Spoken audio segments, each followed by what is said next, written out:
afternoon, everyone. Welcome. We are happy to see you, and we're going to be very happy to hear from you. We are convening the Board Accountability Committee meeting for November 9th. I see that we have a quorum present, and I'm happy to see all of our committee members. I'd also like to invite our Teacher of the Year, Ms. Whalen, to come join us as a visiting committee member.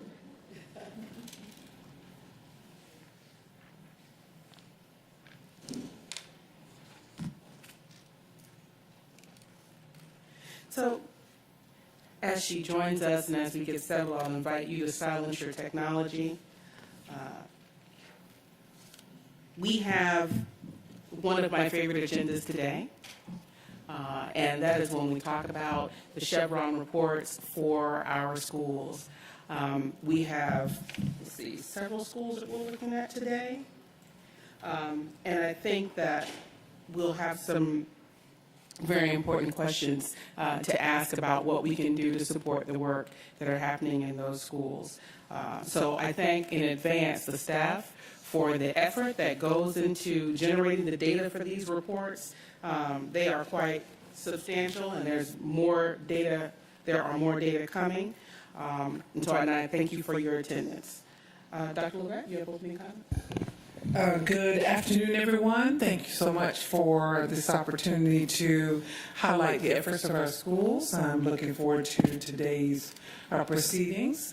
As a matter of point, thank you also for being here on a crisp afternoon. And we just sent the notice out to all of our parents and families that we will have school operating on a regular schedule tomorrow. All after-school activities are canceled. So I never miss an opportunity to repeat that information for those who are calling in. I think they've been relieved that a decision's been made. So thank you for your patience.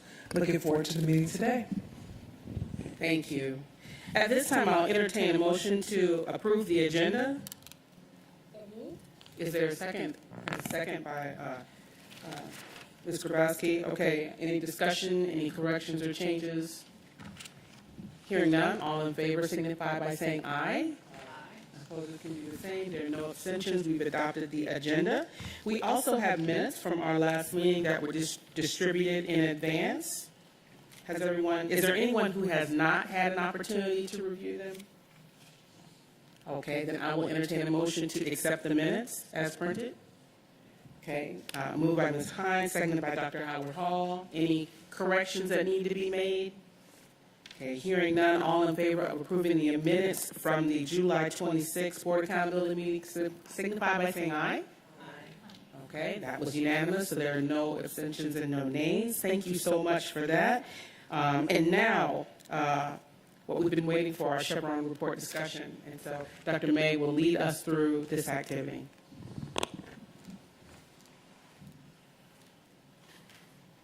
Thank you very much, Dr. Hoskins-Brown. Mrs. Collins-Rylander will be joining me as well.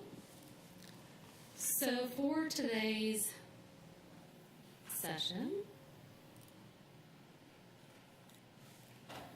our first point of discussion are the federally identified school Chevron reports. And in order to understand the designations, we wanted to review them with the committee. So the Comprehensive Support and Improvement Schools, the acronym is CSI, reflect those that are the 5% lowest performing Title I schools in the state based on a 3-year average of the overall CCRPI scores. The district schools who fall under this designation are the School of Humanities at Juliet Gordon Low, Duren Middle School, and Mercer Middle School. The CSI category also contains the promise schools, and those are the schools that fall within the 5.01% to 10% lowest performing Title I schools in the state, also based on that 3-year average of the overall CCRPI. There are 5 promise schools within the district: A.D. Williams Elementary, Schumann Elementary, Hubert Middle School, Myers Middle School, and Savannah High School. The last category is TSI, that stands for Targeted Support and Improvement. All the schools in this category have at least one subgroup that performs in the lowest 5% of all schools in at least 50% of the CCRPI components. There are 3 TSI schools within the district: Butler Elementary, Hodge Elementary, and Susie King Taylor Charter School. The 4 schools that are highlighted on this slide are those that will be presenting today, so we look forward to their presentations.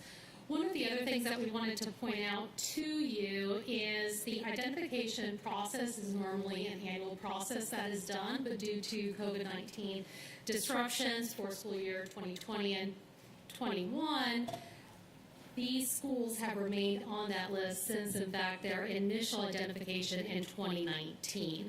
We do anticipate that the school year 2022 data will yield a new process, and we will have and present to you those identifications once those are reported by the state. Absolutely. And just to be clear, Yes. were there changes in the reports that were sent on October 31st? Are these the ones that we've received today? Have there been any modifications to the report since then? There were some modifications to the portion that the school principals provided, Okay. but there were no data modifications. Okay, thank you. Thank you. Thank you so much for that question, Dr. Hoskins Brown.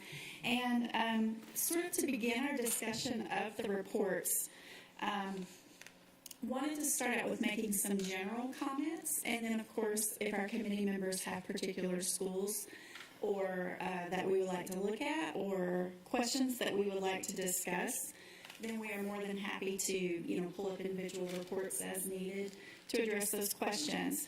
But as we were working on the set of 11 reports, one of the things that stood out to me as I was looking at the school's performance, we have a section that includes the GMAS achievement relative to the iReady growth for school year 2022. And one of the things that we noticed was that the majority of our federally identified schools showed at least typical growth on the iReady assessment last year. And in fact, we had several that showed particularly strong growth that was moving up towards those high growth ranges. And in particular, that would include Butler, Duran, Hubert, and Schumann.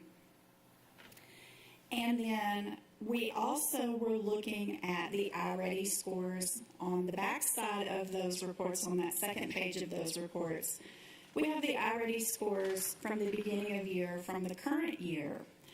And one of the things that stood out to us there was that nearly every single one of these schools that are federally identified are projected to show an increase in their content mastery achievement performance, assuming that their students show at least typical growth throughout the school year. And so I know that when we look at our federally identified schools, based on those criteria, those do tend to be our schools that have our lower achievement scores. But these Chevron reports definitely are showing that evidence that these schools are making positive growth. When we look at the student information on page 1, as is typical when we do our Chevron reports for designated schools, these are the schools that tend to have a higher than average economically disadvantaged population. And in fact, those economically disadvantaged rates in actuality are going to be even higher than the numbers you see on the report. The report reflects the number of applications that were actually completed. But if we remember last year during the application process, it was announced that they would continue with the universal free lunch. And so we know we did not receive the typical number of completed applications that we would in a normal year. We also noted that these schools had typically higher mobility and lower attendance last year than the average for schools of their type across the district. And that seems to suggest that these schools in particular were continuing to see some of the effects related to disruptions relative to illnesses, disruptions in housing, and you also see those reflected in those impact factors that the principals provided as well. And that is the piece that changed within the reports between October 31st and the current version that you have. We have those impact factors that our principals provided, and they very much speak to some of those challenges related to student attendance and staff attendance, and just those ongoing disruptions to the instructional process that occurred. And so when we consider everything that was going on, and yet we still have positive growth highlighted in those two sections that deal with our iReady scores, we felt like that was really the overriding message of what we were seeing in the data of the Chevron reports. And so that's sort of my general commentary, and then we are very happy, as I said, to address questions or particular points of discussion that the committee would like to bring forward. Thank you, Ms. Collins-Rollander. I have questions, but I do not need to go first. Are there comments or questions about the trends in the data?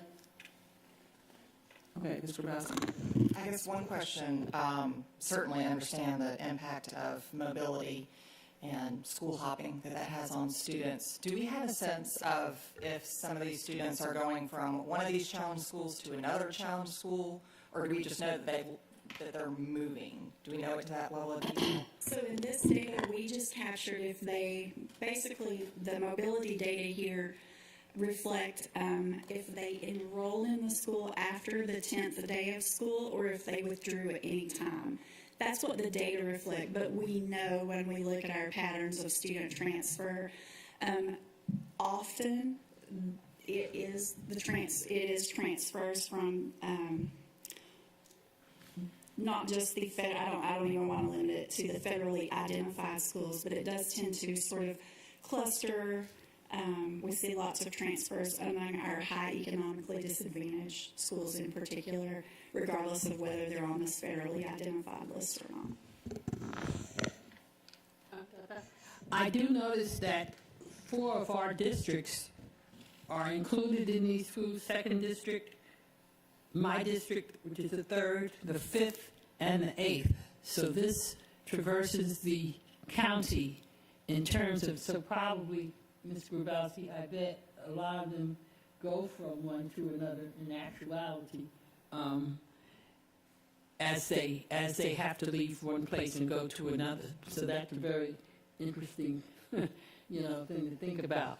But before they start, I just want to say to the principals how happy I am to see you here and to make sure you understand that this is a tremendous help to us as a board to get to hear directly from you.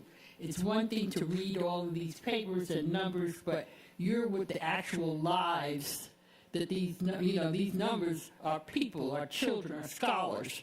So for you to come this afternoon and enlighten us is very much appreciated, and I want you to know that. Thank you. Thank you, Mrs. Hall.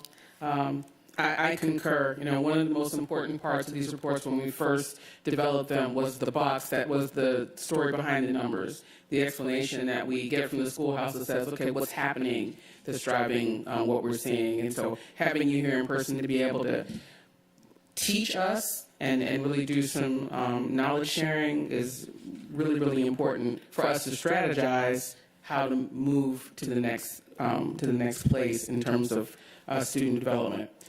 I looked at these numbers and I was kind of flummoxed on when I compared absenteeism. I can't read my writing.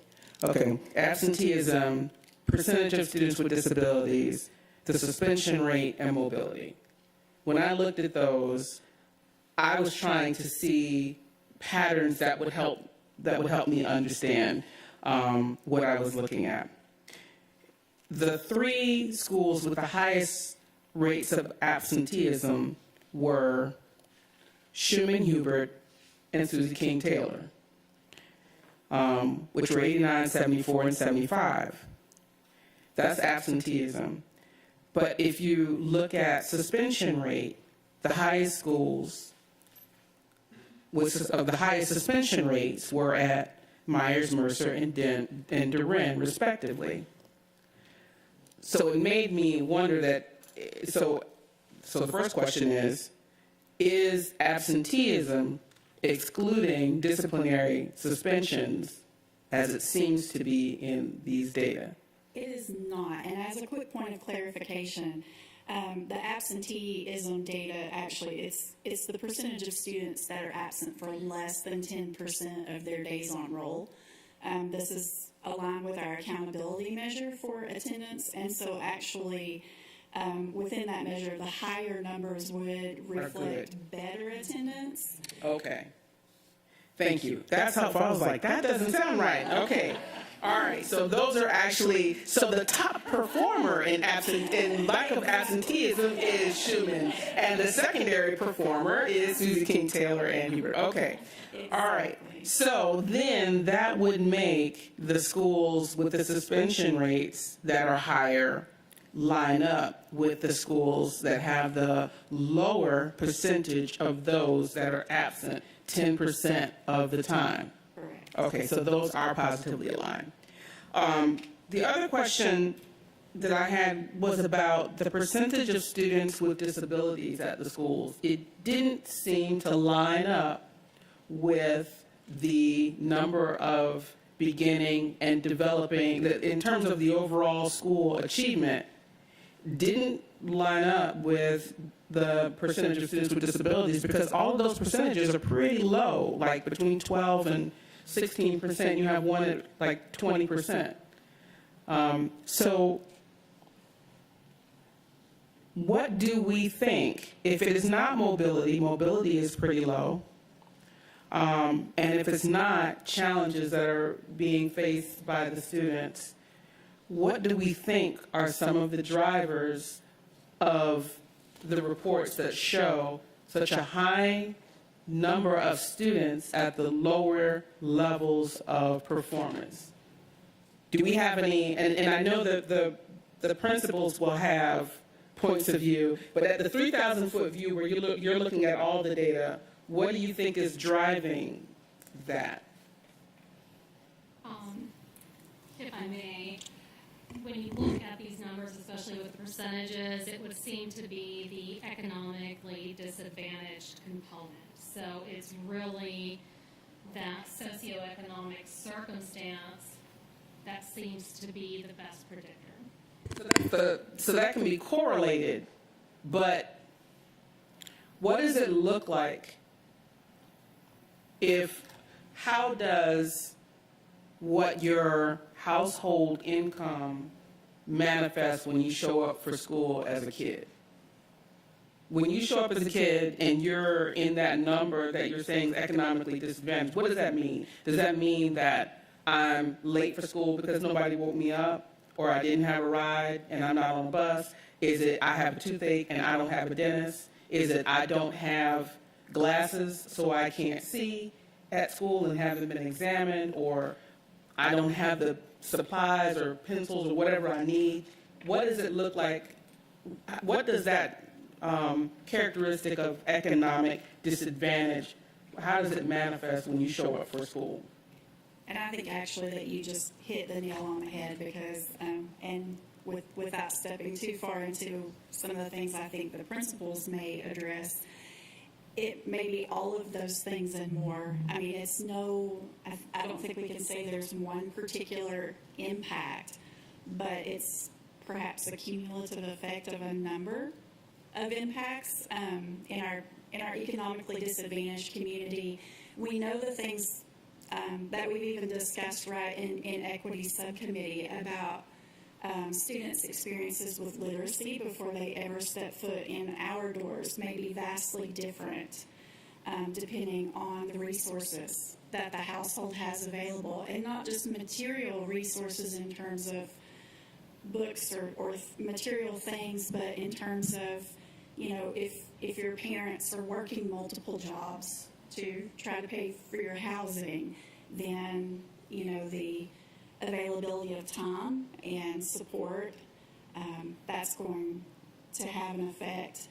And, frankly, I think the economically disadvantaged status, it plays into this mobility, right? When we have housing instability, that is factoring into students moving and changing schools, and any number of factors may be accumulating in those circumstances. Thank you. Dr. Howard Hall?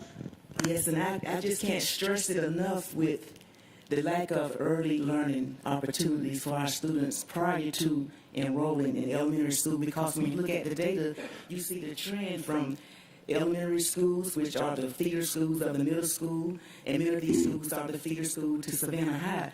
But with that lack of early learning and literacy prior to starting school, I know that has a major impact, and I always talk about it all the time with the 30 million word gap, which proves that children that come from affluent families hear more than 30 million words as opposed to the others. Not saying that they read more, not saying that they write more, actually they hear more words. So with that being said, that is a major problem that we're working on as a district with, for example, the Little Acorn Academy and also at East Broad. So we know that there is a direct correlation with socioeconomic disadvantaged students as compared to their academic achievement. But I do also like to stress the importance of growth, and you did mention that, because many times we overlook student growth as compared to student achievement. And as Dr. Levette mentioned about a month ago or so, we were somewhere, and she said by the Georgia law, and we all know that a child does not have to enroll in school until they're 6 years old, when actually we need them to start at age of 3. So if you have a child that's enrolled in kindergarten and that child repeats kindergarten, you can look at it and say it's unfair for that child that's repeating kindergarten when the child can just sit at home and wait and start first grade at age of 6. So I know what the principals are faced with, because as a program manager for Title I, I know what it's like when you have to sit at the table and look at this data, and then you look at the labeling of your school being identified as with these different, labels. So I understand the hard work that you all do. You work just as hard as any other school in this district. I see it. I know it for a fact.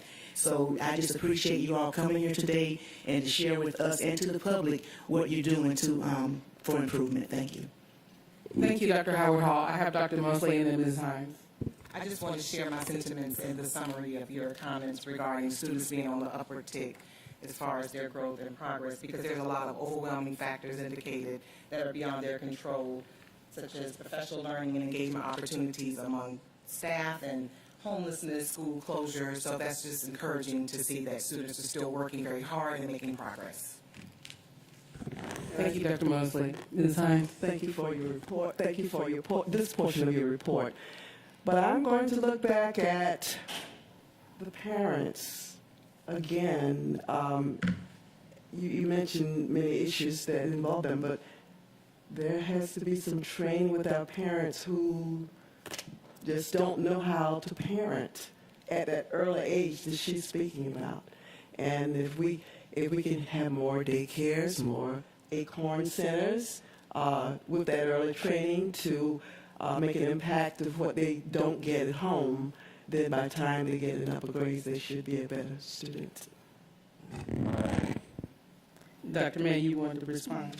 Yes, ma'am. If I may go to sort of a global psychological explanation for what we're really seeing, you would have to look at Maslow's hierarchy of needs and see what those base level needs are and where our expectations lie academically.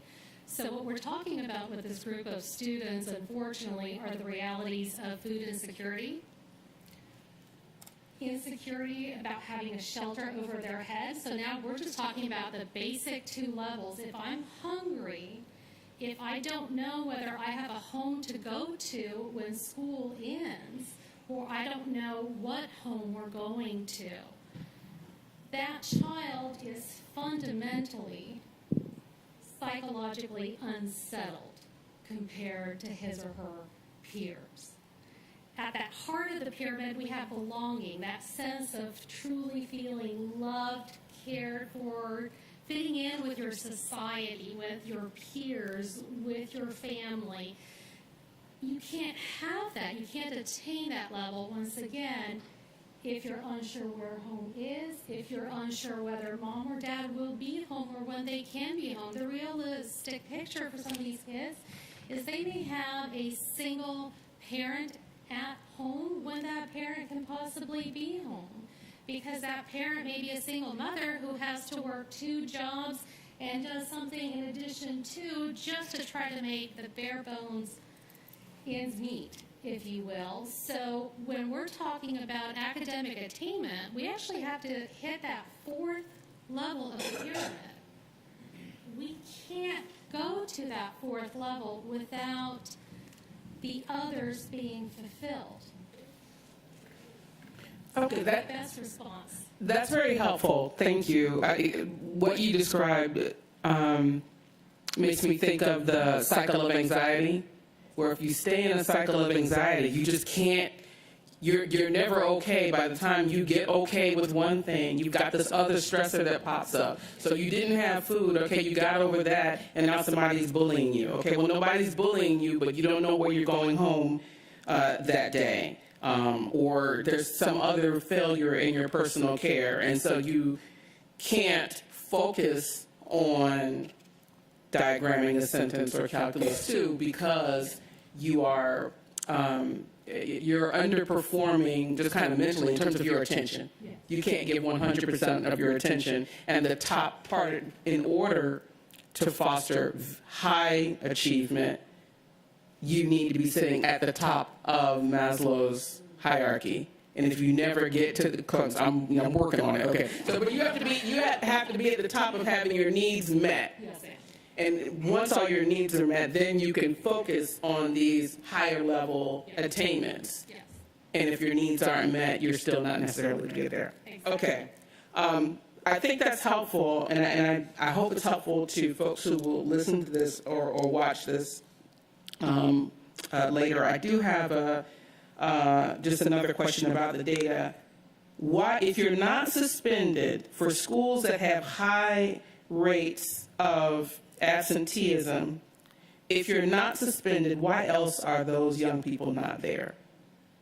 What are the other causes besides being, if you're not sick, you're not suspended, and we'll say you're not being bullied? We know those are causes. What's the other reason that a young person might not be at school when we need them and want them to be? Well, the various reasons that we just discussed previously. Who knows where home is? Who knows whether you actually had a bed to lie in that night before? You missed your bus. You were not in the same location that you were the previous day, so thus you were unable to make it to your normal bus stop. You don't know where your surroundings really are because you're a young child. There are multiple factors that would unfortunately disallow the child from being at school when I truly believe they want to be at school. Thank you. Ms. Grabowski, then Dr. Howard Hall. There are probably more reasons than we can even articulate here. I mean, I think there's a litany, especially like for older students, when they end up having to go to work to support their family or they have to stay home to take care of their younger siblings. So, it's a little daunting and overwhelming, and I'm looking forward to hearing from our principals about the success stories so that we can all leave here uplifted. But anyways, it's just another reminder of the challenges that we face as a district inheriting the situations that are beyond our control, but yet the expectation that we can fix it all. Thank you. Dr. Howard Hall. And I just like to also mention another factor is the crime within the neighborhoods, the neighborhood activities, which they bring back to the schools. And then that can cause disturbances in the schools, which causes behavior problems, issues, and then classroom management. So a lot of things that happen within the community, shots being fired, losing relatives, just a litany of things that go on that we have no control of. But when they come to us, we do all that we can do to meet them where they are, to try to meet their needs. But there's just a litany of different reasons and things that go on. And then if you look at the schools again, and just go back and analyze data from what goes on in the neighborhood regarding crime, you will see another direct correlation with what's actually going on here. Thank you.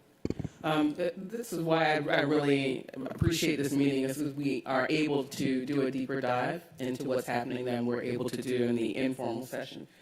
Dr. Livett, did you want to? Of course, I want to say something. I think for lots of people who live as we live, as I live, there is not a realization of the challenges of many of our families.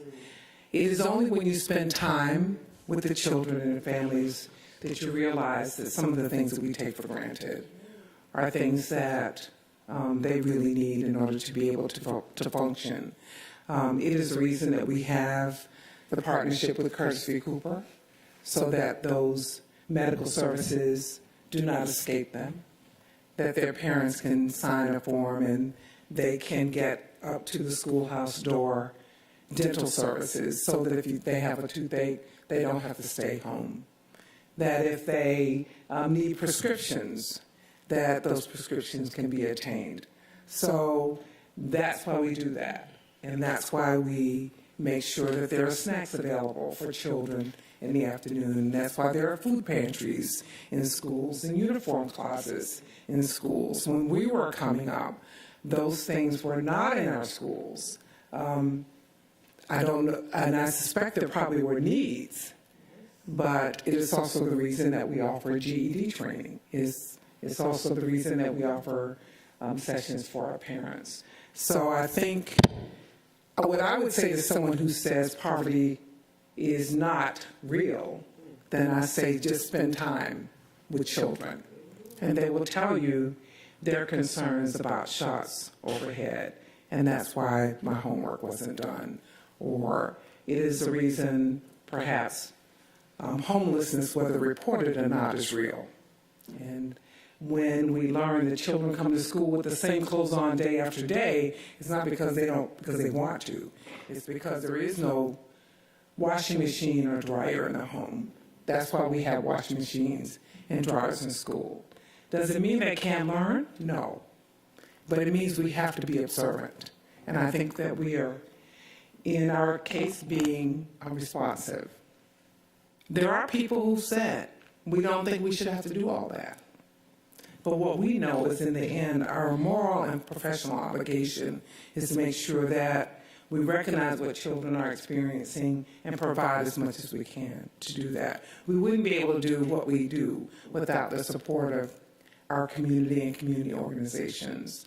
But it also means that if children do not register to come to school until April, even though we start in August, we don't have the luxury, nor do we want to have the luxury of turning them away. We take them in April, and we work with them through May, and we invite them to come to summer school and enjoy the summer experiences with us. So I appreciate your comments, because I know that your comments reflect the fact that you are out and among the children, and you recognize it is our moral and professional responsibility to do what we can to even the playing field and to give them all that we can humanly give them so that they can see success. I appreciate your comments. Not leave out health care. And this is what we could have had a chance, hopefully, to get this in our area, but we won't be getting health care. But this is a dire need. And sometimes the children's electricity is cut off and they can't do their homework. I just wanted to throw that in. Thank you, Ms. Hines. The things before Ms. Hall.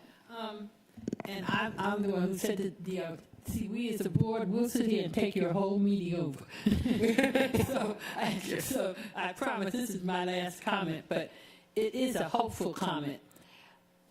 The fact that a business powerhouse like Georgia Power has decided to partner with us and see that we have a successful Acorn Academy and probably, all kinds of things are on the way. The fact that the business community, portions of it, understand that everything we can do for these scholars now will only enrich the community in 20 years. It's not as though this is a zero-sum, I'm putting something down a dark hole and that's it. No, everything we put, every effort we put into them, that's going to enrich the community, the wide community, when they're 20, 25 years old. And as I get older, I think about the fact, who is going to care, everybody in this room, that 20 years from now, who's going to be caring for you? It's going to be these children who we're sitting here now debating, can we do enough for them? So I just want to say, if Georgia Power can see the reason they need to help us, there are probably lots of other people in the business community who will help us as we go along, Dr. Hashim. Thank you, Ms. I'm done now. This discussion is what we need to have, and as we transition to hearing from our principals, I do have one data question, and then I have one other observation. The data question is that on our, and I don't know if this is possible in the way the system works, but on our reports, we get the growth versus achievement figure here on the bottom in the dark green is the district level of achievement, and then the light green is the individual school. This would mean more to me if there was a second, maybe lighter green bubble that represented the school's level the previous year.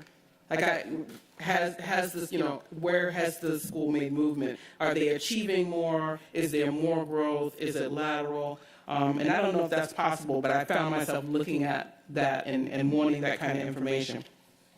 And the other thing that I'd like to say before we hear from our professional guests is that this stuff that we're talking about is not only happening in these schools that we have reports from. There are homeless students in all of our schools. There are young people who are experiencing chronic or acute poverty at all of the schools. And it just happens to be, imagine the challenge of having a majority student population that's facing that issue versus 10 or 20 or so schools that some teachers are taking under their wings. And we've had our homeless and foster student liaison come to our meeting and talk to us about that and say that students are receiving support and services across all of our institutions. But imagine the challenges that our young people face by being in a larger community of other young people who are facing really serious challenges, and also being an instructional leader, being a school leader in that environment, working with 235 young people facing that problem, and still going there every day and cheering them on and cheering at the basketball game and, going to the fundraisers for the band, really encouraging morale and encouraging achievement when you're seeing those real challenges every day. So I thank you. I thank those who do that. Whom will we be hearing from first from our principals? We will be hearing from Schumann Elementary. Oh, wonderful. Welcome. We are happy to see you, Principal Wallace Lewis. Yes, ma'am. Good afternoon to the esteemed board and to district staff. I'm happy to be here today to share with you the work that I'm doing as the principal of Schumann Elementary School and just share the work with our strategies, our challenges, and also our next steps for improvement. Some of the evidence-based strategies that we used during school year 21-22 included us using the balanced literacy framework. And with that, we incorporate reading and writers workshop. In reading workshop, we focus on guided reading, teaching the 5 pillars of reading. We work on vocabulary development and oral reading fluency. With writing, we focus on teaching our students about the structure of writing, how to formulate their ideas, how to use details in their writing, and also how to include conventions to create robust pieces of writing. With math workshop, we incorporate guided math, We use the I do, you do, we do model, where our teachers do a lot of modeling for our students, and we also use manipulatives with that. We use flexible grouping, so the group that you begin with may not be the group that you end for that week or within a 2-week cycle based on how you're progressing in your mastery of content level skills. We use collaborative team planning. I have 2 academic coaches on staff that meets with our teachers twice a week. And with that, we use the Georgia DOE's High Impact Practices Implementation Rubric, where staff, they come together, they look at the content level standards, they look at what students should know and be able to do, and they work together on discussing and laying out lesson planning and best practices for our students. Analyzing common formative assessment data is really big at our school, always looking at what our students are learning, pre-test, post-test, and next steps for instruction. We do that on a weekly basis. Focus walks is a really big component of our work, where we identify high-impact practices that we should be seeing across the grade levels, and then we go in to see how they're being implemented and give staff that timely feedback. We found that peer observations work really well when colleagues can go into someone else's classroom, see what's working to maybe use in their classroom, and shed light on what some things that may not be working to give them some feedback to improve also. Next, I have for you a chart. We really use our Ready, as we've talked about heavily. And so this chart gives you an idea of the progress that we're making towards typical growth, comparing 2 school years, 19-20 and school year 21-22. Already tells us that students are expected to reach an annual growth target of at least 100% based on their beginning of the year target. So when we came back to school in 19-20, you see my reading and my math data. And so for the 19-20 school year, I had 61% of my students hit that 100% growth in reading, 57% in math. In the following school year, 21-22, we surpassed the typical growth that our students were expected to make, which we understand as our students being on a closer, more aggressive path to grade level proficiency. The next chart that I have for you is a review of our yearly growth from beginning of the year, middle of the year, to the end of the year. And this is coming from the year that we started school virtual, and then we went to the hybrid model beginning of last year. So for our reading, beginning of the year, we were at 6% entering the school at or on grade level. We were able to climb middle of the year to 13%, and then we ended the year 31% of our students being at or on grade level. With math, we didn't begin the school year so well, 0% were at or above grade level, but we continued to grow. Middle of the year, once our students were exposed to instruction, they were at or above 17%, and at the end of the year, they ended at 22%. We've been talking a lot about the challenges we face as a school. So for Schumann, when we began the year, we really had a challenge on closing the learning gap from the year prior when our students were virtual. Some may have been in school. We all know that attending school online was not the best format. And so beginning school that next year, we were working on closing those gaps with what they learned while they were online, not being in school. Student readiness for grade level content was a challenge for us also, with students having those foundational skills in reading, the 5 pillars of reading, coming in with that phonics background. You can't always learn everything online on the computer, so coming into school being behind was a challenge for our students with the pandemic. Also, classes being quarantined, we would go through cycles where kids would get sick, staff would get sick, so we would have to close and quarantine classes. Staff would have to stay home with their child because their child was out of school, being exposed to close contact. So it was that cycle that we were dealing with. And there was one week where we had a really bad outbreak. I had staff just out, the children being sick, and we were just overwhelmed with not being able to host school because we didn't have the staff there to teach. So I made a phone call. We were on the phone, I want to say it was a Sunday afternoon, Ramon, Mr. Childers, and myself, and we had to close the school down because we just had that impact so bad with no one being in the schoolhouse to teach the children. The next point, teacher capacity to effectively accelerate instruction in target areas. Teaching in the pandemic was a challenge for our staff, and with students coming back into the building, teachers being equipped with the skills to close the gap and accelerate to where they didn't feel overwhelmed was also a challenge for us. The last point, Dr. Hopkins mentioned the cycle of anxiety. The social and emotional wellness of our students and staff was really tough coming back into the school building. Our staff with their pre-existing conditions, they were not so comfortable with their health and having students back in the building.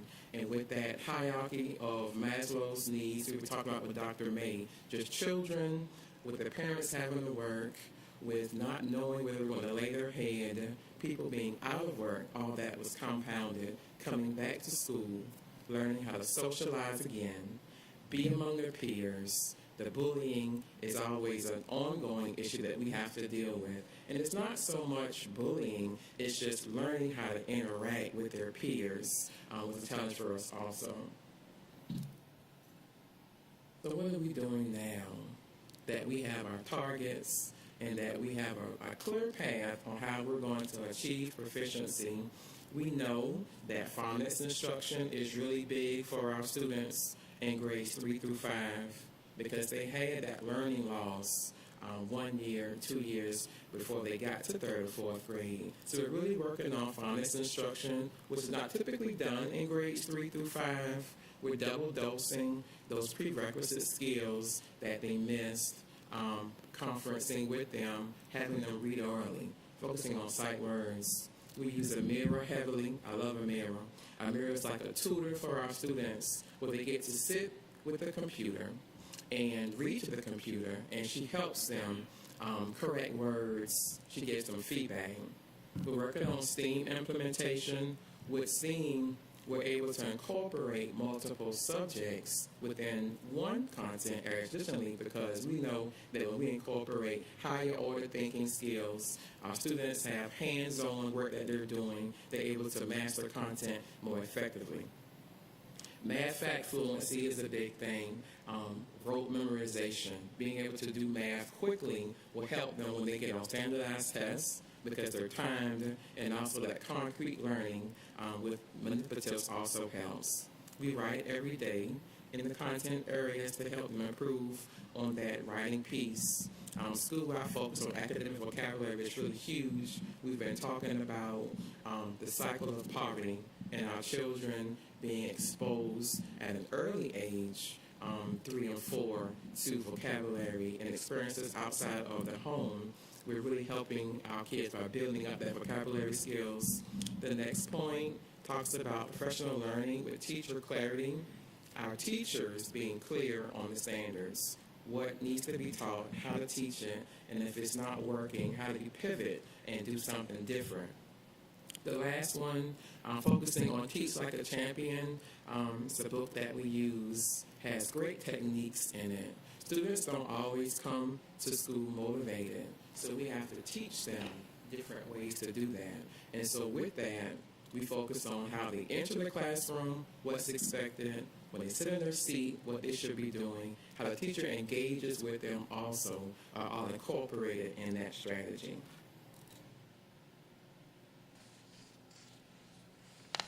And that's just a short segment of what I'm sharing with you today on how we are really working hard. We're working hard. We're not there yet, but we are making good growth. And I believe that small wins are going to give us big gains. So we're focusing on our targets that we have, and we know what our students need. My boss, Dr. Evans, is really supportive on giving us things that we need. So I'm excited about the work that we're doing. My teachers work hard. We still have work to do, and I believe that we're going to get the job done. Thank you very much for your presentation. Is your hand up? It is. Okay, so we're going to receive this one pressing question, and then we're going to, because we don't want the last principal to be disadvantaged in their presentation time. It's just a comment. Once all of the principals have finished, I'd like for each of you to tell us what we as a board could best do to help you.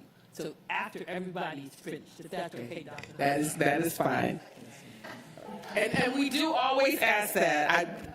I am only going to press y'all for time because we do have the Veterans Program, and if there's anyone who's choosing to attend that program, as I'm going to attempt to do, then we would need to be at Woodville Tompkins at 6. Oh, here y'all go. See, y'all make promises. This needs to be highlighted. It's real quick. If someone looks at this data and say, oh my goodness, only 31% of those children are reading on grade level, not knowing that they started out with 6%, not seeing that growth, that's the picture that everybody needs to see. Thank you. Yeah, well put. Thank you very much for your presentation.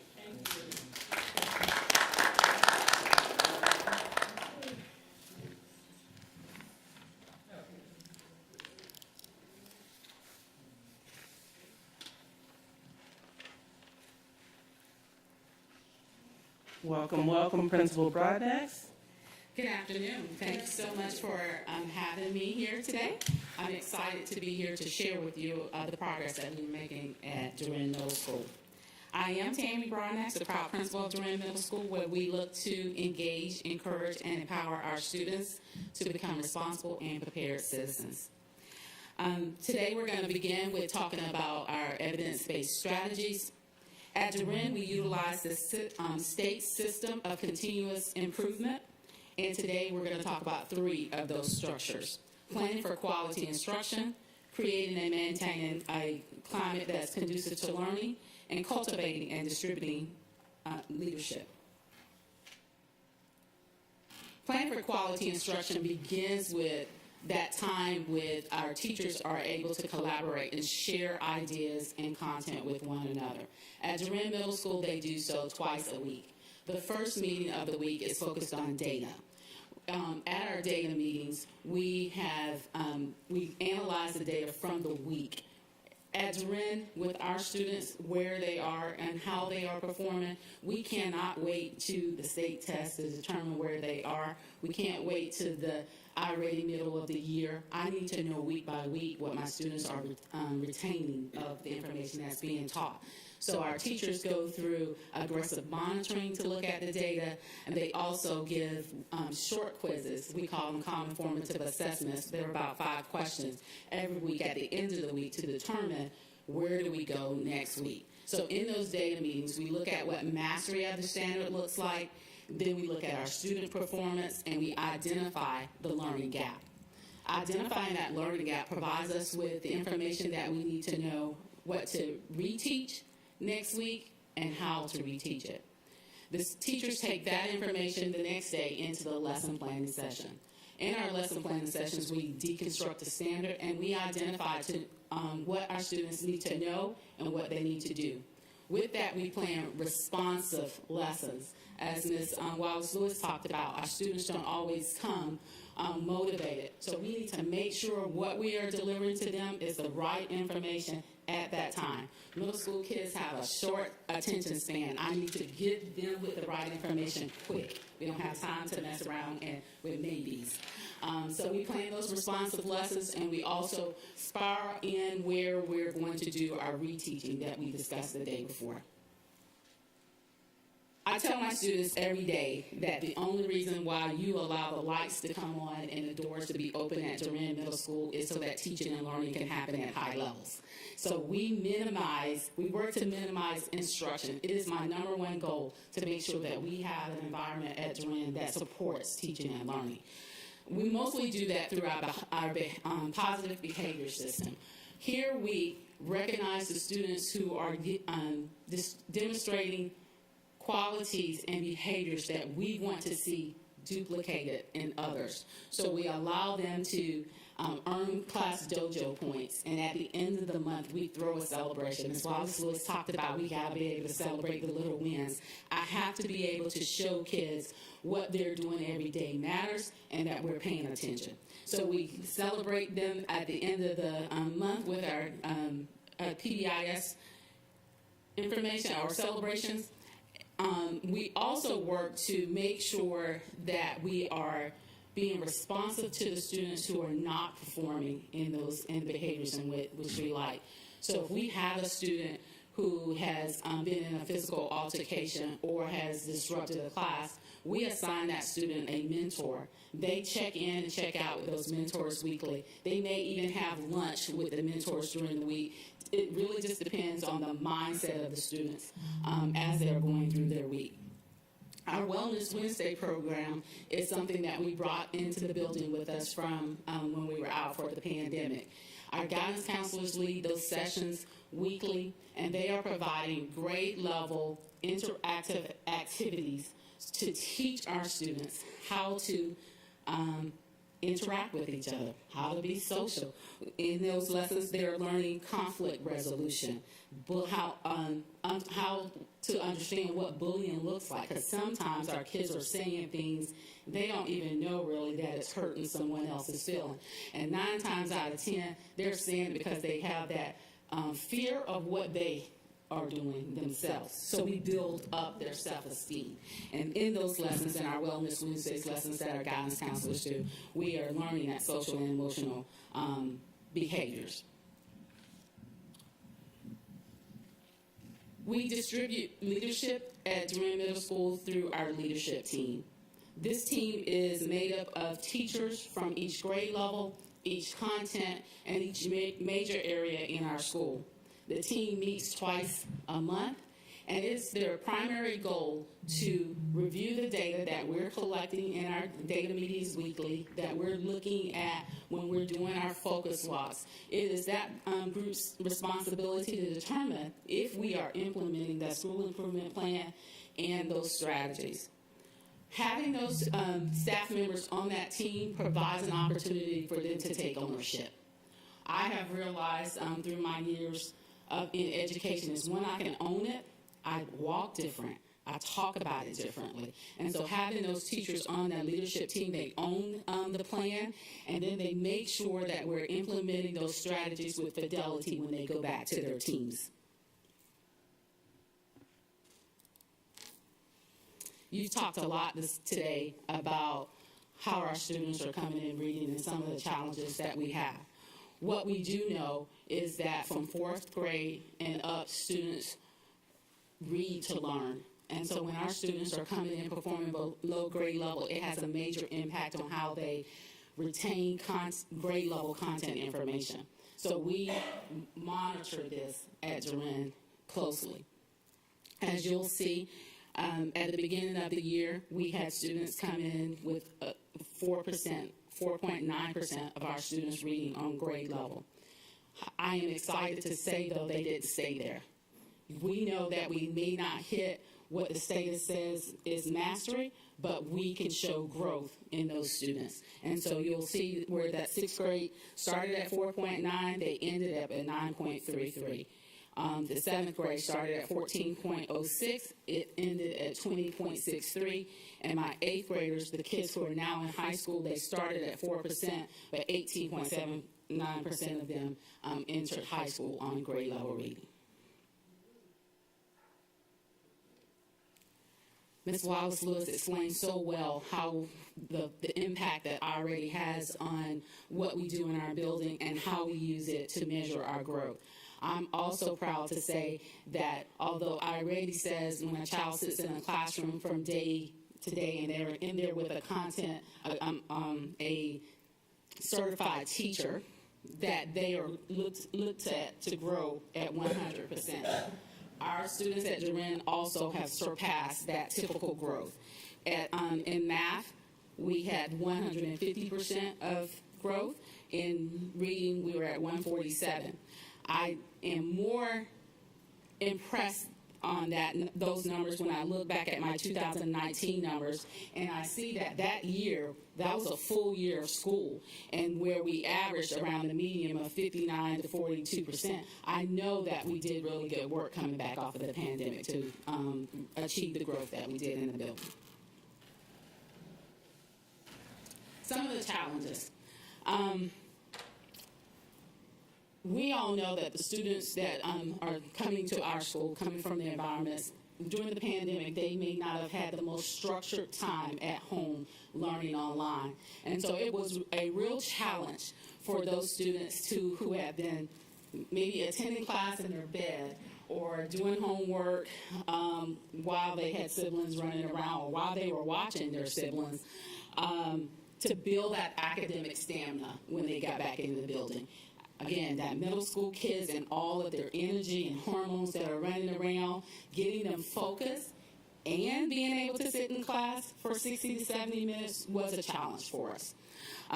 Student attendance, you all have talked about that. Ms. Wallace-Lewis talked about that. That is real for all of our schools. We faced all of those challenges. Having the students to have to, with the COVID and being afraid if they should be able to bring them, and having teachers having to close down classes, all of those things were a real challenge. I had a mom today that brought her child to school at 10:30, and I said, ma'am, do you have a doctor's excuse? And she said, no, he just overslept. And I'm thinking, okay, Mom, where were you and why didn't you wake him up? Real challenges, and that's every day. When I went back, the child had missed 15 days, so this wasn't a one-time thing. He missed 15 days of first period class. So having those parents who can help make sure that they get the kids to school is still a challenge for us. 23% of the teachers at Duran Middle School are on provisional waivers. That means that those teachers are learning on the job. They're literally flying the airplane while it's being built. And so our Human Resources and Professional Development Department, they do an amazing job of getting them caught up with the GTAP, and through our Thrive programs, they support us tremendously. But until they get it, it is a curve that we have to deal with. And although our suspension rates decrease, I know Dr. Hoskin Brown talked about how high they were. They have decreased, and it does still is a concern for us, because as you talked about earlier, where something happens in the neighborhood, so no matter what systems I have in the school, if something goes off in the neighborhood and I don't get that information first, it can happen at the drop of the dime. The kids have the whole little saying with a fight on sight. So they have argued on the internet all night long. They show up at school, they're going to fight. And so we try to do a good job of making sure we build relationships. We have our ears to the ground. I have all kind of CNN informatives who will come and say, hey, Ms. Bryant, this is going on, but every once in a while we miss them. And so having to deal with that is always going to be something that we have to be vigilant on. Grade level readiness is directly impacted by our Lexile scores, as we talked about and you all discussed, mobility rate, and that is a real thing. And I will tell you, yes, our students usually go to other schools. So Brian and I often share students and with the others in our team. Some of the next steps. We will continue to use our collaborative planning sessions, because I always say two or more minds are better than one, and so we will continue to use our data to create responsive lessons.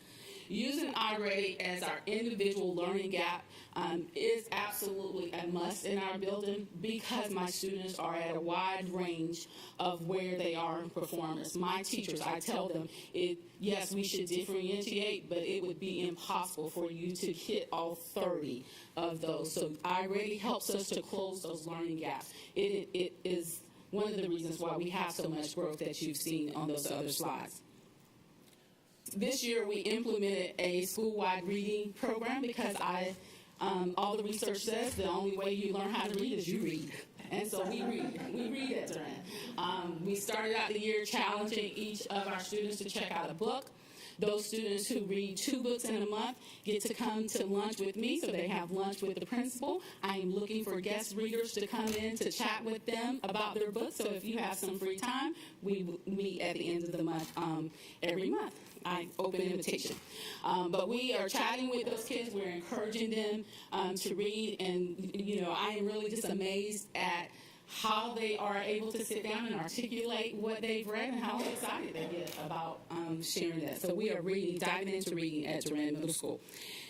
We are looking to improve our instructional strategies to increase the rigor. So we use high impact strategies. So whether it's Hattie strategies or the Teach Like a Champion strategies, we discuss those in our collaborative planning sessions because, again, we don't have a lot of time to get it right. So we try to make sure we plan for that ahead of time. We're creating activities with our parent facilitator to help engage our parents and students in our building. We will continue to use our PBIS system, and we use observations and feedback cycles so that our teachers have an opportunity to do those peer reviews. It is powerful, and it is great that if I have one of my new teachers that I need to see them go in to model for someone else, that they can go into those classrooms because of the observation cycles that we create. Thank you for your time today. Any questions? Thank you, Ms. Broadnax. You gonna wait? Okay, my colleagues wanna wait. We applaud your work. Thank you. Now we will hear from Mr. Dodson, Principal Dodson from Hubert Middle School. Welcome. Thank you and good afternoon, and I appreciate the opportunity to speak before you about some of the work we're doing at Hubert. And I'm Brian Dodson, Principal of Hubert, home of the Hornets, the best middle school in Savannah. And I'm going to share with you some strategies we've used at Hubert that have been successful for us. So some strategies we've implemented. So a big part of it is the effective use of our Title I funds. About 76% of our Title I funds go to staffing. We hire people and we invest in people. So what that looks like for children is they had 2 additional ELA teachers per team in 6th and 7th grade. So effectively, each child was touched by 2 ELA teachers. They doubled down on literacy. Those literacy strategies followed them right into social studies. Our academic coach implemented a fantastic program to write across the curriculum. So social studies teachers would dedicate time to not deviate from the content they're working on, but to implement those writing strategies in social studies. Targeted interventions in math and literacy. In literacy in 6th and 7th grade, what this looked like was that the standards were strategically split in narrative and informational text. So the kids did double dip, but it was strategically in ELA. Mathematics in 6th and 7th grade, our our science teachers, 2 days per week, dedicated their time to teaching basic foundational skills like division and operations with fractions, and that was a big help. Our math coach, our phenomenal math coach, can you hear me? Sorry about that. Our phenomenal math coach was able to develop a curriculum for the science teachers 2 days a week to get that remedial work done. So our results, how did that help the staff achieve some results? So in 21-22 last year, Hubert achieved more growth as measured by iReady than any of the previous years we have a measure for with iReady. So we saw a 20% reduction in the number of students 2 or more grade levels behind in reading, and an 18 percentage point reduction in the amount of students behind in mathematics. And that's from beginning of year to end of year. And I'll show you what that looks like on the next charts. So in iReady, they provide us a growth score, an annual typical growth score. And this is a comparison of 1920 and 21-22. So we achieved, so 100 is considered good growth. The students are making adequate progress toward grade level mastery. On average, our students had 194% in reading, and we did very well in mathematics too, 112% growth in mathematics. So we were kind of disappointed the state couldn't generate a growth score last year for us because the staff worked very hard with the students. Lexile. So this is how our Lexiles look by grade level from beginning of year to end of year. As with my colleagues, what we saw was our sixth graders, our younger learners that missed some of those foundational skills in reading and mathematics suffered, and so that's why they started out a little lower than the other grade levels. And that seems to have particularly impacted the elementary end of it with those kids coming up through secondary. Challenges. So just like I discussed, students entering Hubert were more deficient in reading and mathematics than in the past 4 years. And that's to be expected coming off the pandemic.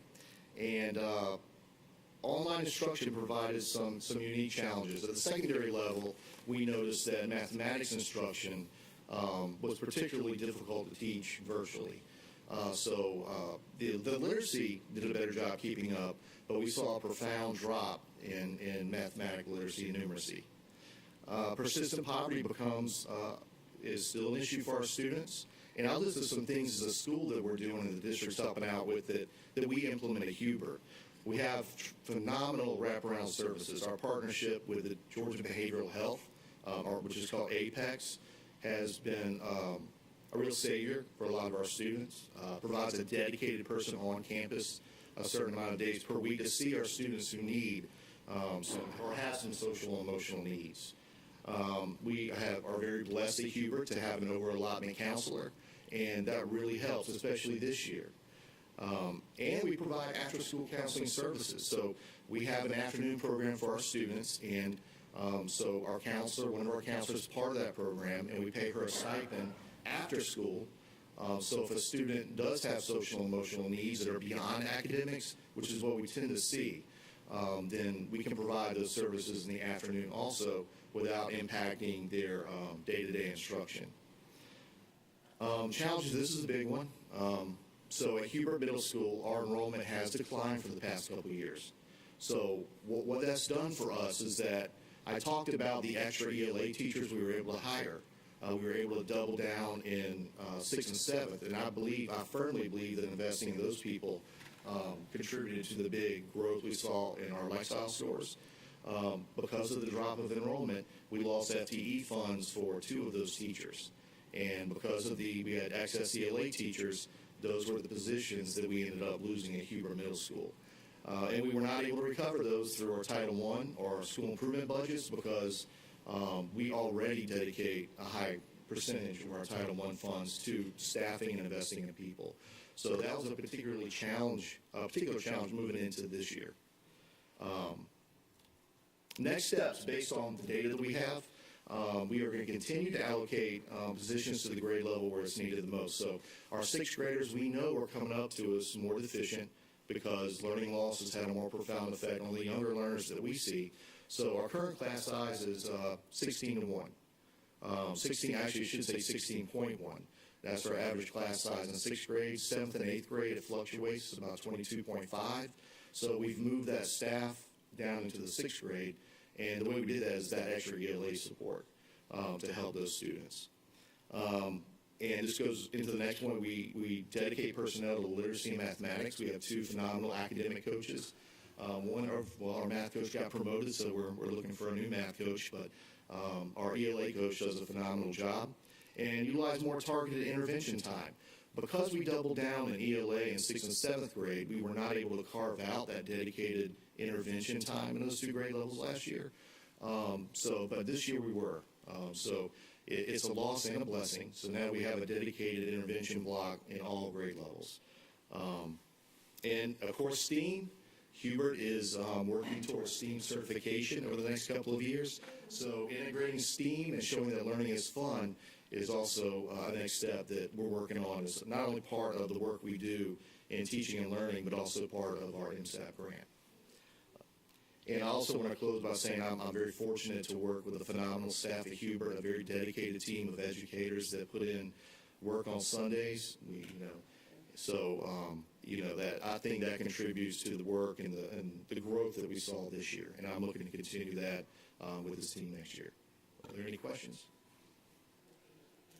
Thank you, Mr. Jackson.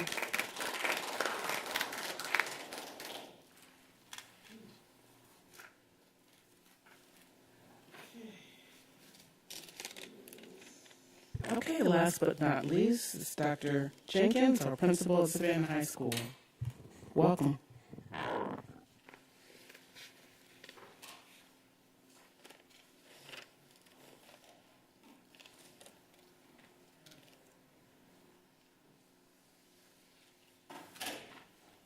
All right. It's always good to bring up the rear. So, good evening, everyone, and I bring you greetings from the East Side, where we have the positive, fortunate to have 13 pathways, which we coin ourselves as the East Side Career Academy. So we're excited about that, and through our MSEP grant, it allows us to really expand those 13 pathways and allow students across the entire district to be able to enroll at the high and experience those pathways. So we too use the continuum from Godot, and so coherent instruction, what we have consistently worked on and consistently continue to work on is weekly collaborative lesson planning and data instruction. So we meet every Monday in the cafeteria as the entire staff, where we are able to do collaborative lesson planning and looking at data and designing formative assessment, and also reviewing artifacts and looking at exemplar work and seeing where students should be versus where our students are. That also allows for all the SPED, the gifted certified teachers, as well as administrators to be there and be able to have collaborative conversation and also give feedback during that planning time. So that is working well. Peer observations are always important. To hear it from the administrator is one thing, but to hear it from your peers is taken sometimes a little easier, and validates some of the feedback that we also give them through our weekly team observations, as well as our district observations that we receive every month from our secondary governance team. Extended day and extended year, we offer Saturday school each month. We are down to doing it twice a month. We did it every Saturday last year. But that's an opportunity not just for remediation, but acceleration. And we encourage our students to attend Saturday school. And that includes even our CTA students, so we would have a teacher present for those students as well. Conducted focus walks, and rigor is our focus and has always been with the DLK levels, aligning to ensure that high school students are given the rigor that they should have as a high school student and the quality of standard-based instruction. So we are continuously using that collaborative lesson plan model and data instruction to drive our instruction. Supportive learning environment. I feel that our environment at Blue Jacket Nation is definitely on the rise. Our students are really, if you walk into our building, they're welcoming, they're excited about being a Blue Jacket, and they're representing Blue Jacket Nation to the fullest, as we have the October Student of the Month, Mr. Ryland, and so he was also Homecoming King. And so those are just one examples of the many great things that our students are doing at the School of Liberal Studies because of the positive behavior intervention that we provide to our students. We make a point to know every student by name and by face, and have conversations with them about what's going on beyond the walls of the school. And many of the students have not had that type of interaction with the administration or with the principal. And so for that, it contributes to the increase in our positive environment. And also, if you have not noticed, that this school year we have a drastic decrease in in-school altercations or disruptions. When I first got to Savannah High, literally I could not believe that the students were engaging in verbal and physical altercations every single day from Thanksgiving all the way to the end of the school year. They didn't want to miss a day. I wish they would have, but they did not. But this year, we can count on one hand the number of altercations that we've had in our building, and I contribute that to the positive behavior intervention strategies that we have in place for our school. Daily advisement SEL, and that is where we do the social emotional learning. We have designed through our guidance department particular lessons for 9th, 10th, and 11th and 12th grade. We also use that time to work on our 3DE case challenges during that opportunity. We use that time for our STEM students, our first cohort of 9th graders, to work on project-based learning. We also use that time to work with our juniors and seniors to be on Khan Academy and to assist them with SAT and college prep and all those additional things that students, sometimes coming from socioeconomic backgrounds, do not have the knowledge or understanding of how to complete or how to excel in those areas. We were so successful last year that we had the most scholarships in my 4 years last year given to students. And our senior wall that depicts our students' faces, some kids had their whole face covered up because they had received multiple offers. So we were excited about that. Wraparound services, just like here at middle school, our students can come to Savannah High and all of their needs can be met. We have the Deep Center at our school. We have Youth Court at our school. We have Apex at our school. We have Gear Up Station at our school. We have Educational Talent Search at our school. We have Curtis V. Cooper van that comes to our school. When I say that, when our students walk through the door, whatever their needs are, socially, emotionally, academically, or just love, they get it at the High. And then professional capacity. We're strong on professional development for our staff and for ourselves. We continue to we have a large percentage of international teachers, so for those teachers, we definitely provide them with the professional development that they'll need to be able to transition from their instructional style in Jamaica or in India to the instructional expectations and those high leverage strategies that we are implementing at Savannah High. And I am happy to say that we do have a large number of international teachers that are doing successfully well at our school. And then we conduct school-wide professional learning on the backwards design and project-based learning. Because we are a MSAP, which stands for Magnet Assistance Program, Magnet School Assistance Program, we have the opportunity to really put a focus on project-based learning. And we know that students, especially high school students, learn a lot faster, and it retains it when they have a project-based approach to their instruction. Here is a sample of assessment data from last year, 2021 of fall. And this is, we used Illuminate, and that was the platform. We were one of 3 or 4 schools that were piloting Illuminate. And so on that platform, it has common formative assessments that are given across the district and aligned to the particular standards based on the year and a glance. So our students in American Lit, as you can see at the beginning of pre-test, in the fall, we split it 50-50.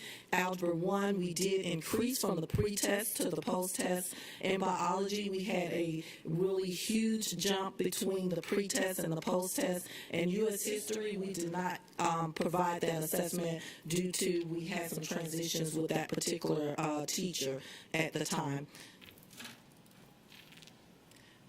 And so this should say spring, even though it says fall. So in the spring, you can see that our American Lit scores are a lot higher in the post-test. Part of that reason is we also use our Title I funds for human capital. So we have American Lit is a year-long class.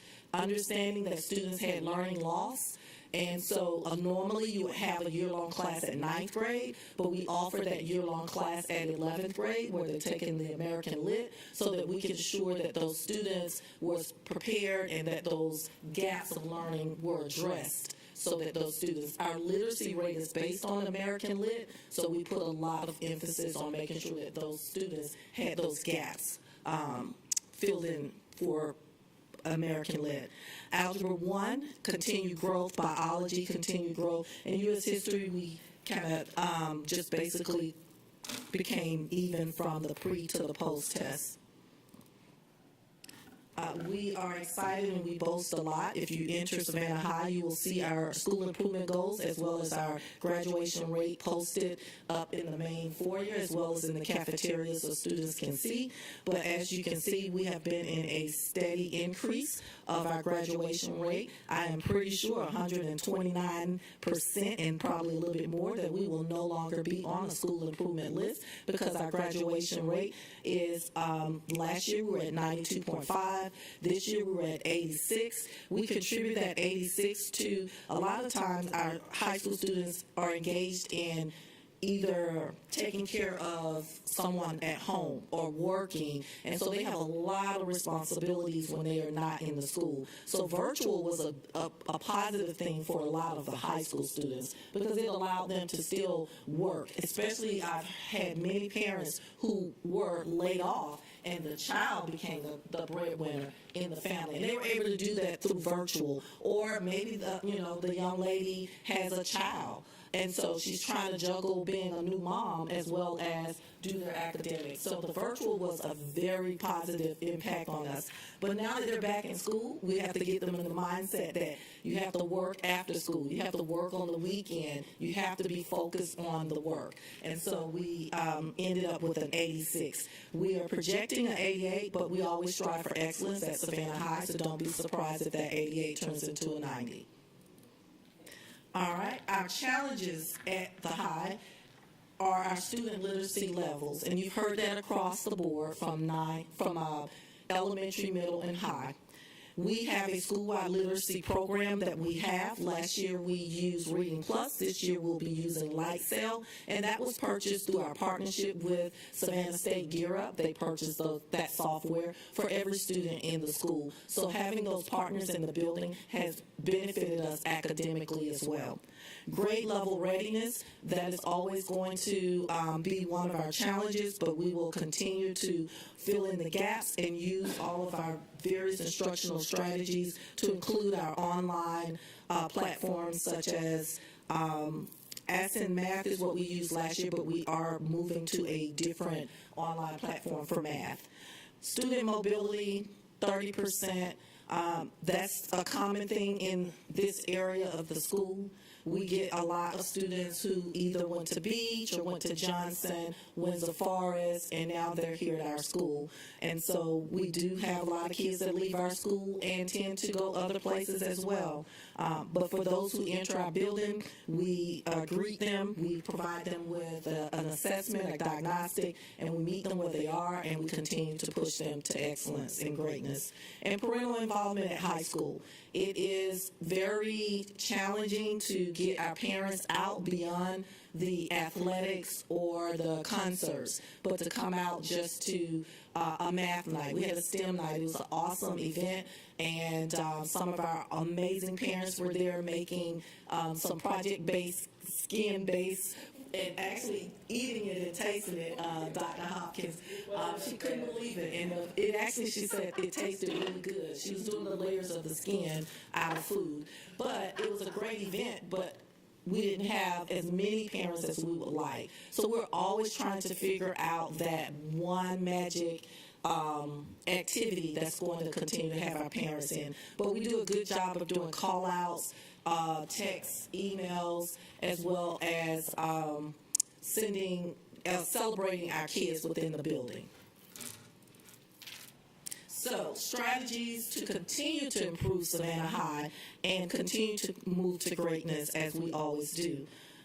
We're going to implement Lightsail. Like I said, that is a literacy program, and so we're excited. We did Reading Plus last year, and our students' literacy did improve by using it. So it is a research-based strategy, so we're excited to use Lightsail this school year as well as continue with our literacy. It is school-wide. It's the expectation from the music teacher to the art teacher to the PE teacher to CTAE. We're all working on writing, and we're all communicating the same strategies. continue to support the math gaps. As you see, we do have increases in our math, so I'm excited about that. If they use the formula that they used previously for CCRPI, you will see that we have hit the 3% in all of our areas, which is amazing, which continues to show the growth that we have for mastery at Savannah High School. And then also implementing project-based learning. This is large because we are too, just like Huber, striving to be a STEM certified school within the next 4 years. We're excited that this year's cohort of 9th graders that Georgia Power is partnered with us, and as you saw the STEM kids here at the board meeting for the solar panels, and so we're excited. That group is a really energetic group, and we're going to continue to move them to 10th grade and bring in another cohort in 9th grade. But we also have our 3DE program that's striving. This will be our first graduating class of 3DE students, so we're excited about that. And they actually have a Georgia Power case culminating event coming up soon. So if you are ever around, it is virtual, so you can join virtually or you can come in place. But the beauty of it is they're now going on site. So our kids got to go to the various sites and do their culminating event. And that's really what 3DE originally was all about, taking them out. But COVID caused us to come in. So we're excited about that. And collaborative planning. It takes all of us at Savannah High to be open-minded and to be focused on student achievement. And that is what our expectation is, and that's the environment that we create at Savannah High, that we are all one team. And we're not administrators, but we call ourselves instructional coaches. And then lastly, I talked about the MSAP. We have a parent community coordinator that's paid through the MSAP, and he's done an amazing job with helping us with our school council. We have Habitat for Humanities, for one example, that sits on our school council, and he helps us with our PTA.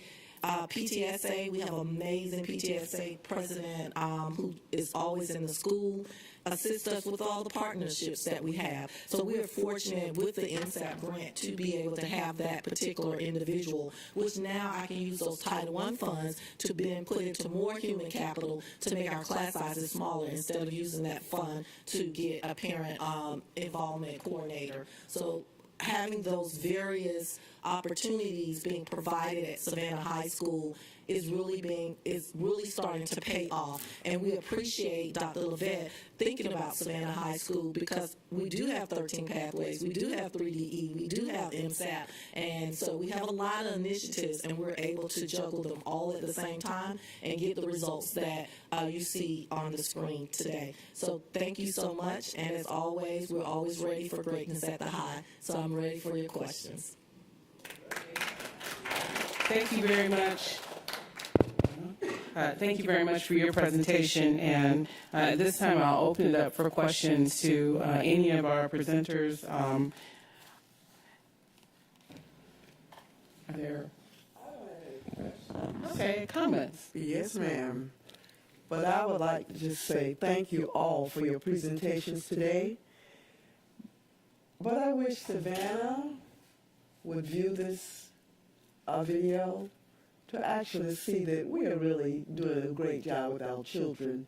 We are moving them from where they are and moving them to the next level instead of criticizing. So try to encourage us along. We're doing something. We're trying to save our children. So I thank you, ladies and gentlemen, for all the hard work that you do. And you know, I've been there. So I know exactly. I'm so proud of what I'm hearing today. Thank you. Thank you, Ms. Hines. Ms. Whalen. Yes, I don't have a question. I just wanted to applaud the work with PBIS in most of your schools. You know, our teachers and our counselors are really on the front lines for handling children who are exhibiting big feelings. And when you have 12, 13, 14 kids in your class who are dealing with, you know, their basic needs not being met, as we're looking at funding and where to put our monetary resources, I think our teachers need training on how to better support our students in the classroom, because we are, and more counselors in the school buildings. Thanks, Ms. Whalen. Ms. Grabowski? I appreciate those comments so much, especially from a teacher.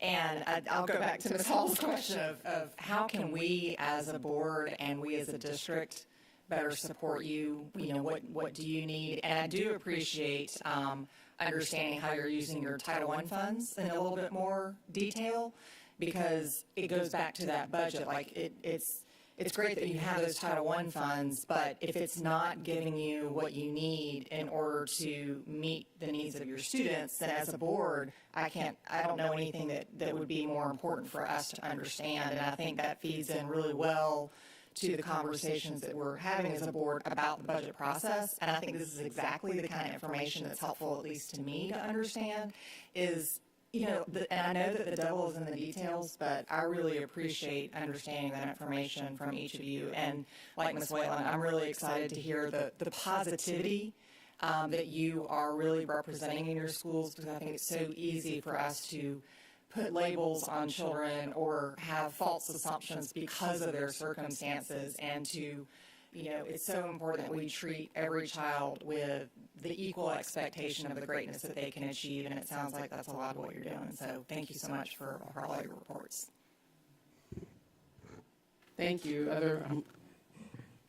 I'm surprised. I thought it would be a comment to my left. Just to everybody, you all talk about growth. And that's just a stickler for me. It's about growth, and you have shown growth within what you're doing. We, as Mr. Grabowski mentioned about Title I, of course, I understand it. You have to write a school improvement plan. With Title I schools, they have a Title I plan, they have a school improvement plan, and every dime has to be accounted for, from paper clips to computer software. But all of you, what you're doing, that's really important. You're using those funds to hire teachers, because we know that programs cannot be successful without people. So I think you're doing a great job with your effort. I appreciate the growth that's going on, and that's what we all as a community need to really continue to focus on and see, because when they see a low percentage, it's just a lot of uproar. So just continue to work. And as Ms. Hall mentioned, just let us know what all we can do to provide support. And I appreciate you being honest about classroom, management and behavior. So PBIS has also shown to be working, and that's awesome. So just continue to thrive. Thanks. Thank you, Dr. Howard Hall. Then I will ask each principal to answer 2 questions, and it's the one that I always like to ask when we receive these reports. The first thing is, what do you wish people knew about you and your school that they may not know? And the second is, if there was one thing that you could ask the board to, if we just magically had a bag of money and could make something appear, what would you ask us for? So the first question is, what do you wish the world, the community, the board, everyone knew about your school that maybe they don't know? I'll go first since I was elementary school. I would say that what I would like to share with the community and with everyone is the passion that they bring to what they do, the hours that they spend at the school, weekends, the money that they pour in to their work that may go unseen. So you can always congratulate people based on what they do, but if you don't see what they're working on, then sometimes it feels as though the work is going unrecognized. So the hard work that they do, we're family at Schumann, so I pride ourselves on that. If there was a bag of money that Schumann could get, I'm really big on the arts. That's one reason why I'm focusing on STEAM implementation. We went to go visit Hurd Elementary School. They're STEAM certified. As the principal of Schumann, one thing that I want to provide for my students in the community are more opportunities for the arts. And that's why I'm working on STEAM certification, because I'm a graduate of Smyrna High School, the high. I'm a product of Savannah Democratic Public Schools, and I was a part of the band. And when I was in school, elementary school, we had band. Robert Lewis was my band teacher at Juliet Lowe. We had band when I went to Gaston. I had band at Myers and at Savannah High School. And so if there's any way that Schumann can get more arts in regards to band program, theater, I know Hurd has a theater program, and I know those are like over allotment type positions that don't always come with FTE funding. I know our students have multiple intelligences, and they don't always come out and flourish in English or math. I played the flute. And we know that research says that when our students are engaged in music and they're engaged in those kinesthetic type of things, they flourish academically. It opens the door for them for middle school and high school scholarships. And so I would like to see Schumann just evolve more with arts program, maybe get a band teacher, get a dance or a theater teacher, that will help us be able to uplift the work that we're doing academically. It gives students more of an engagement piece of motivation in coming to school, because they're always beating on things, they're always dancing, so just more incorporation of the arts on top of what we're already doing. They're getting the reading, the writing, and the math. But just incorporating more of that, I think, will really help propel us and make us competitive for our students to be college and career ready, 21st century learners, develop the whole child. I would like to see more funding, if possible, for the arts at Schumann. Thank you. I appreciate that. Now she sits down. I hope I played the flute too at Gould. I hope you were much better than me, because I was awful. Ooh, okay, I'm not mad at you. My parents made me practice outside in the backyard. That's how bad I was. Principal Broadnex, what should we know about your school that we don't know? And if we had a bag of money, what would you like to receive? So thank you again for this opportunity. I would like for everyone to know that I have a building full of students with promise. I challenge my teachers every day to make sure that we are exposing our students to things that they don't see outside of their window. And so because I know when students are exposed to differently, they are held to high expectations, that they will rise to the level of those expectations. So I'm excited to be able to walk through the halls of Durand Middle School. Coming from being a high school principal, I was energized because I have the opportunity to just love on the kids a little bit more without having to worry about high school graduation rates. I'm helping them along the way on that. If you had a bag of money, we work really hard at Durand Middle School to make sure that we close the gaps for our students. We have the wraparound services that Dr. Jenkins talked about earlier. We wash clothes, all of those things that you all talked about. And we provide our teachers with a lot of professional development. As I spoke about earlier, the number of teachers that I have that come in that are on those provisional certificates, we help train them. And so it would be a blessing if Durand Middle School could have a retention bonus, if I could help keep the teachers that I have at Durand, because we train them up and then they are stolen away from us. So if we could have to help keeping those teachers, that would be great. Thank you. Thank you. I understand. We saw that in schools past, where principals would develop unique skills and then their talented teams would be poached away, so we understand. Thanks for that request. Mr. Dodson, what should we know about you and what would you do with a bag of money? Hebrew Middle School, I would like everybody to know, just we talk a lot about raw achievement in board meetings, in the public, and in the news. And, you know, our teachers, not only do they show incredible growth, as the data shows, but before our teachers can get down to the business of educating, a lot of times they wear a lot of different hats. It takes a very special educator to work in a lot of our schools with our students that have a lot of social and emotional needs. That they have to wear the hat of a counselor, a mentor. They have to do all that work before they get down to the business of educating, and that takes a dedicated team. And just like Ms. Broadnax was talking about with the retention bonus, if we had an endless bag of money, I would greatly wish the board consider differentiated pay for teachers, and just to acknowledge the extra mile that a lot of our teachers do and don't get paid for it.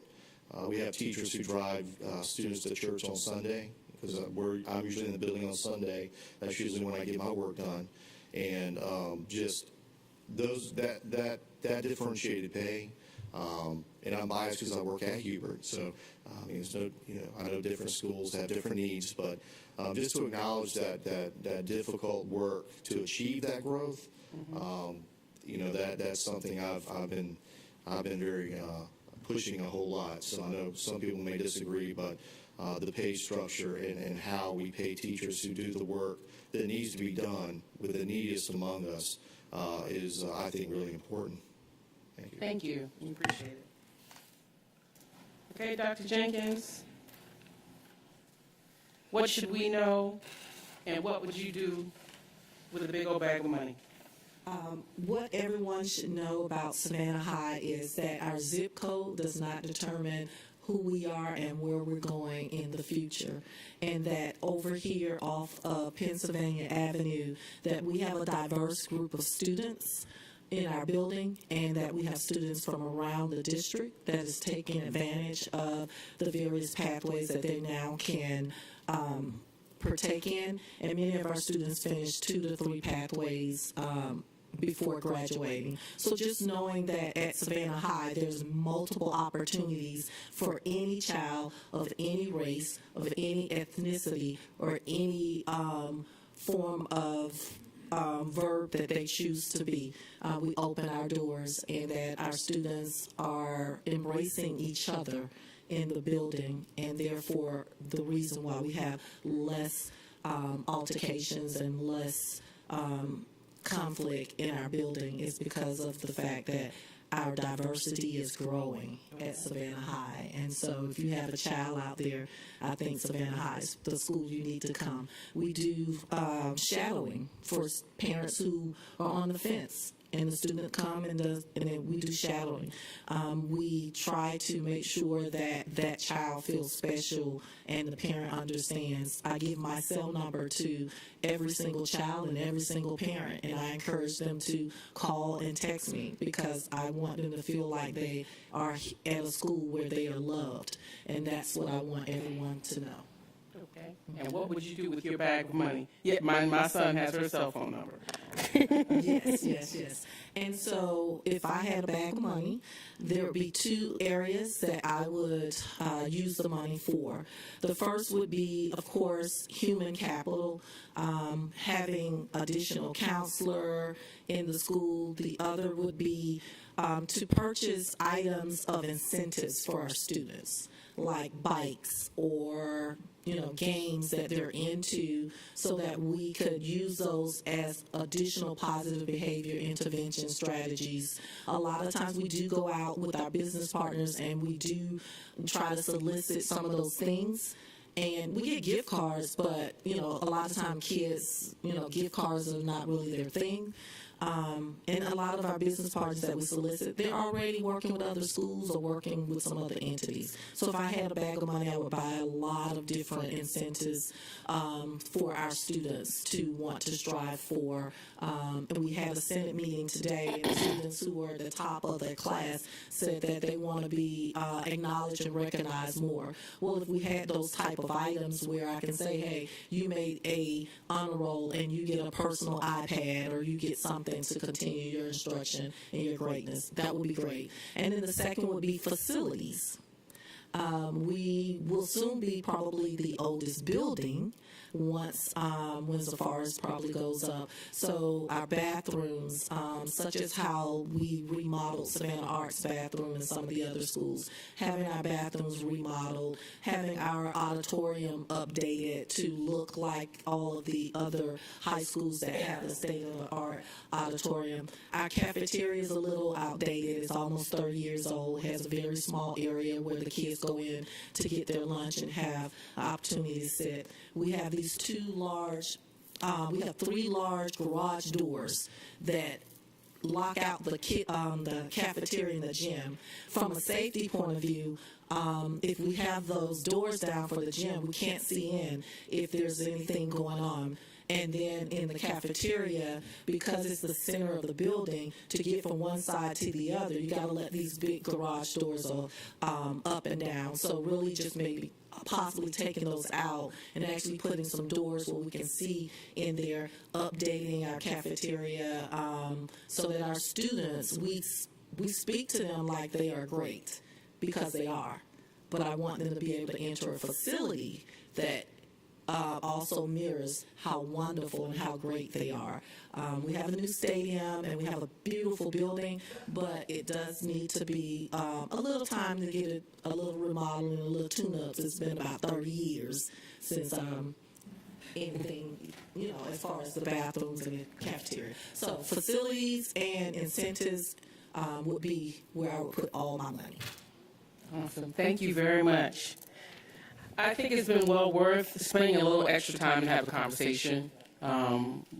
We really thank you. You do the work every day, and we need to learn about it. And you may think that we just kind of ask this question and we don't think about it at budget time, but that's not true. We really do remember these conversations when we have our retreats and when we go into our budget process. So thank you for spending a little time sharing your imagination with us about what could be and what should be. That concludes the business for our meeting. Our next meeting will be November 29th, and that will be our internal subcommittee, our equity subcommittee meeting. It'll be led by Mrs. Hall. It will be in this location, and we'll do a deeper dive into some of the issues that we talked about today as affecting student achievement data. If there are no other items that I've forgotten, Dr. May, she's shaking her head no. Okay. Then I'll entertain a motion to adjourn. Okay, I got a motion and second. All in favor say aye. Okay, that's unanimous. Thank you so much, everyone, for being here. Have a great evening, and see you at our Veterans Day program at 6 p.m. at Woodville Tompkins Lower Campus.